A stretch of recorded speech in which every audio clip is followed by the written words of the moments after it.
Okay, here is a tour of my HOn3 Rio Grande Southern layout as it stands today.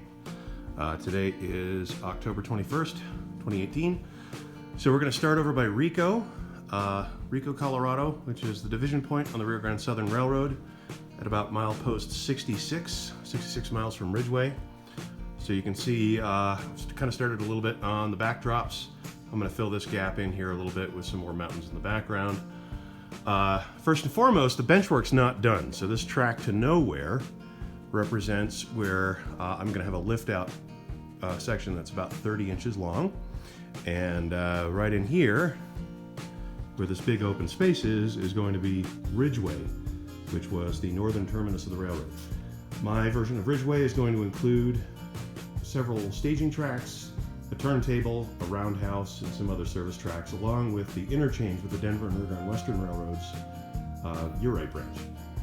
Okay, so let's go back to Rico here. You can kind of see I don't really work sequentially. I kind of work on what I'm on the mood for, so some of the scenery is already done in spots. Clearly, some spots don't even have bench work yet. So this is Rico. It's a pretty close representation of the actual track layout at the town of Rico. I have the three tracks going into the 6-stall engine house. If I lift it up here, you can see I have the 3 yard tracks that come through, the house track.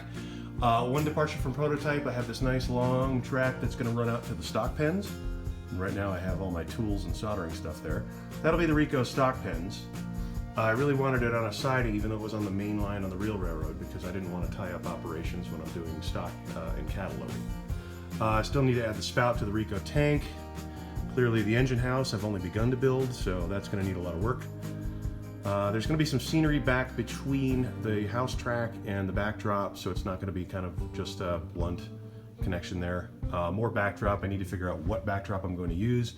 These images, by the way, are from Lark products, and I actually print them myself on heavy cardstock.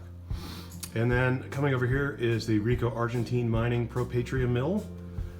This is a much reduced version of the mill. This is kit bashed from a couple of Grant Line stamp mills and an AHM warehouse.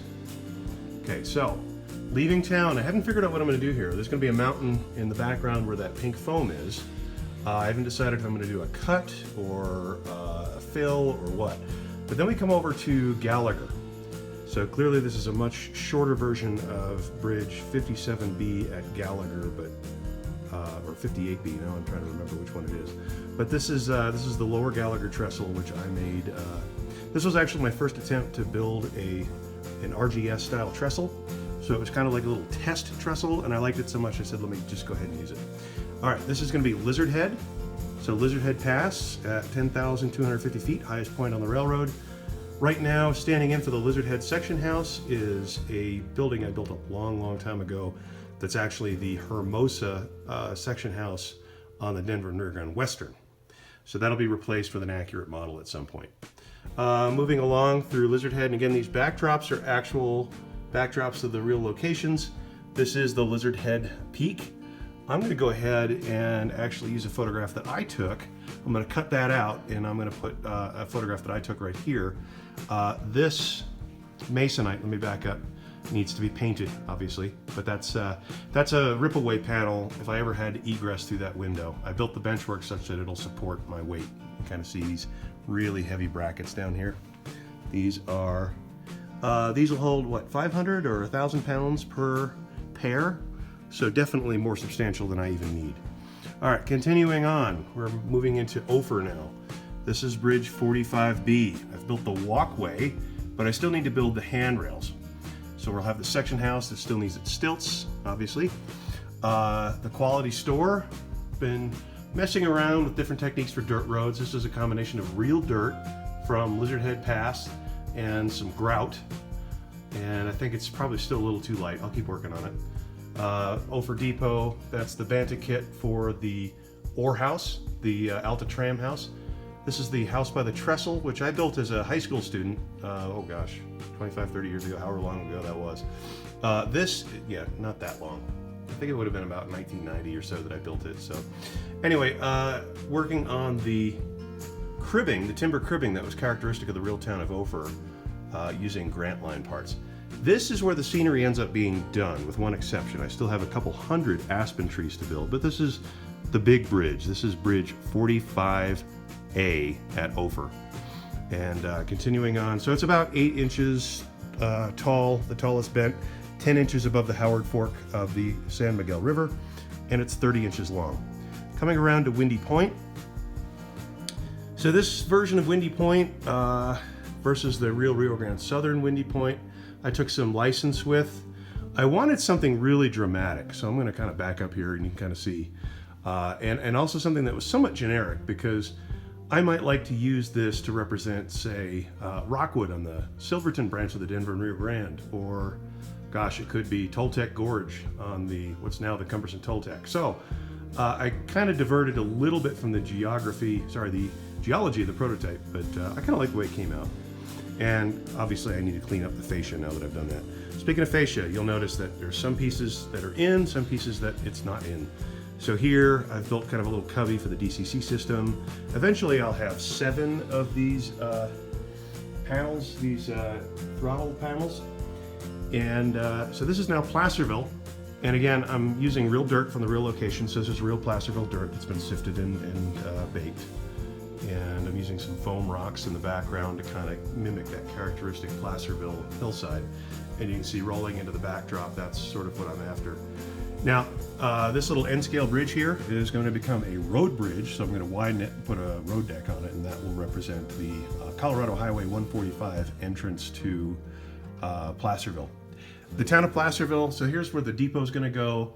I haven't scratch built the ore warehouse. It's going to go about here.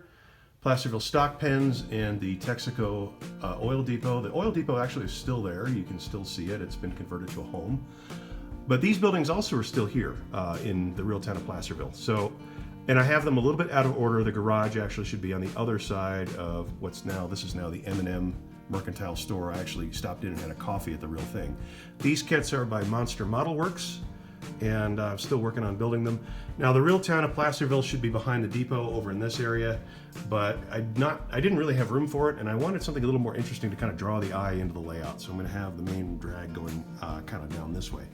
Then we come really to the end of what I've built so far. So that's Log Hill Mesa at Ridgeway, and then this will be the yard throat for it would be the north end of Ridgeway for the railroad, but it's really going to look like the south end. It's going to be hard to explain, but my trains will have to leave Ridgeway going in the wrong direction in order to make everything fit, which really doesn't bother me too much, but purists might have an issue. And again, this big open space, and again, sorry for the clutter down here. This is a lot of the materials that it takes to build a model railroad this size. Total size is 12 feet by 14 feet roughly. Anyway, this open space is going to be where the benchwork will eventually be built for the town of Ridgeway, which I'm not going to represent the depot or any part of the town itself. It's really just going to be the yard. Originally, I'd planned on making it visible staging, but in this particular case, the more I played with it, the more I realized I'm probably going to want to scenic it, make it look like the real Ridgeway. So I'll have to figure out what I'm going to do about the roundhouse, but I already have the Bantam Models kit for the Ridgeway water tank, which by my era didn't have a roof on it. So that'll be interesting to build with open water tank. And then another place to store some equipment and some locomotives. So that's it. That's what we've got so far. This track's going to connect to Ridgeway on a 30-inch lift-out section made of 3/4 inch plywood. And I'm following Ken Patterson's technique on his What's Neat in Model Railroading videos. That's it. Thanks for sticking around with me on this one.